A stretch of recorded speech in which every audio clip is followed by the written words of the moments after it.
Terima kasih Anda masih menyaksikan Liputan Pagi Akhir Pekan bersama saya Anastasia Putri dan juga Jati Dharma yang masih kami siarkan secara langsung dari kawasan Lobi Senen City, Jakarta. Ya, masih ada informasi menarik yang akan kami sampaikan dan tentunya ini adalah segmen ketiga di mana kita menyajikan informasi khas Liputan Pagi Akhir Pekan.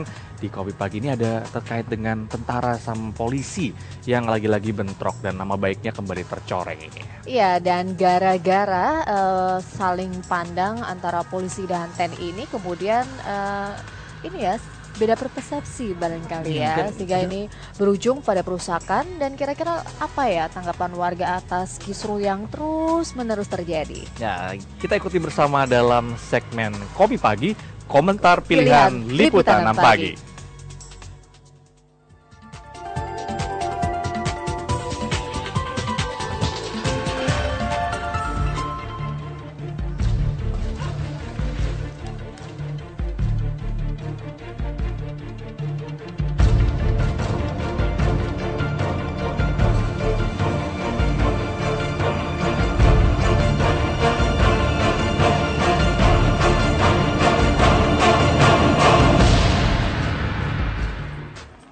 Selamat pagi saudara, lagi-lagi terjadi berita bentrokan antara tentara dan juga polisi yang ada di Karawang, Jawa Barat. Bagai perang kembang yang ada dalam dunia perwayangan, kedua instansi yang harusnya melindungi rakyat ini malah terlibat adu jotos antara sesamanya. Bersama saya Debrina Primasari, inilah Kopi Pagi, komentar pilihan Liputan 6 Pagi.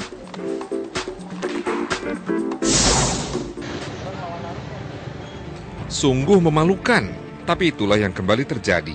Tentara dan polisi lagi-lagi bentrok. Kali ini kota Karawang, Jawa Barat menjadi panggung drama yang sama sekali tidak lucu. Siang Selasa 19 November lalu, mengendarai sepeda motor dan seragam loreng serta sebagian berbaju preman, puluhan tentara dari Batalion Infanteri 305 mendatangi kantor DPRD Karawang yang saat itu tengah diramaikan unjuk rasa buruh. Mereka tidak bermaksud mengamankan demo buruh, tapi mencari dan menyerang polisi yang sedang mengawal demo itu. Cukup? Ternyata tidak. Tentara-tentara itu lalu merusak mobil Dalmas dan kendaraan dinas polisi lainnya. Belum puas, tentara yang terbakar amarah itu lalu bergerak menyerang pos polisi di depan Mega Mall Karawang, tak jauh dari kantor DPRD. Di sini mereka merusak mobil polisi dan melempar sebuah sepeda motor polisi ke parit. Akibat aksi brutal tentara ini, beberapa polisi terluka. Mereka kemudian dirawat di Rumah Sakit Cito, Karawang. Bentrok di Karawang ini dipicu masalah sepele sebenarnya. Beberapa jam sebelumnya, saat mengawal demo buruh di sekitar kantor DPD Karawang, seorang polisi, Bribka Weli, bertatap wajah dengan seorang pria yang sedang mengantar istrinya. Belakangan diketahui, pria itu adalah Praka Edi, seorang anggota Batalion 305. Saling tatap tak bersahabat itu berbuntut adu mulut, lalu adu pukul. Dijembatani dan disaksikan atasan, kedua orang itu lalu berdamai dan saling memaafkan. Tapi maaf itu ternyata hanya di bibir. Masih ada bara dendam yang belum padam, yang kemudian menyulut kemarahan yang dilampiaskan dengan menyerang dan merusak pos polisi. Pastinya sangat meresahkan masyarakat ya. Kita kan percaya, maksudnya kita mempercayakan masalah keamanan, ketentraman masyarakat itu kan kepada polisi. Kurang suka dong, masalahnya kan di aparat. Aturan harusnya untuk perlindungan masyarakat, masa memberi contoh yang kayak begitu. Menurut aku sih itu agak lebay aja ya, soalnya kan sesama pengaman negara gitu, masa saling berantem kan kayak nggak banget gitu. Saya sih nggak peduli urusan-urusan mereka. Saya sebagai warga masyarakat terima beres aja, yang penting aman negaranya, udah kelar. Apakah hanya karena bertatapan muka saja hingga harus terjadi perselisihan? Atau memang ada alasan lainnya? Dan ternyata masih banyak kasus-kasus lainnya yang karena alasan yang sepele hingga terjadi bentrok. Sebelum insiden Karawang, bentrok terakhir dan sangat-sangat memalukan adalah keributan antara tentara dan polisi di Ogan Komering Ulu atau Oku, Sumatera Selatan. Kamis pagi, 7 Maret 2013, puluhan tentara mendatangi Mapolres Oku di kota Batu Raja. Tanpa banyak bicara, mereka lalu membakar kantor polisi itu. Mereka juga menyerang polisi hingga 3 polisi terluka. Sejumlah kendaraan juga mereka bakar. Amarah para tentara itu dipicu kematian teman mereka, Ratu Heru Octavianus, akhir Januari lalu.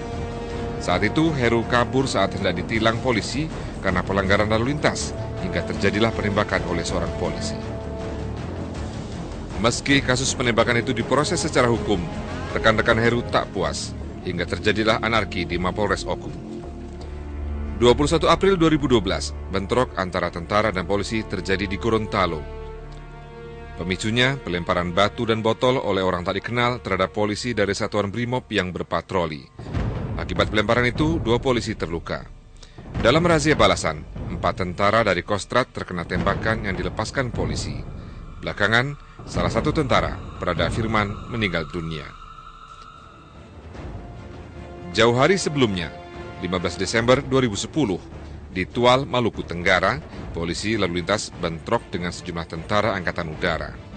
Awalnya, polisi merazia sepeda motor yang dikendarai 2 tentara dari Pangkalan Udara Dumatubun karena mereka tidak mengenakan helm standar.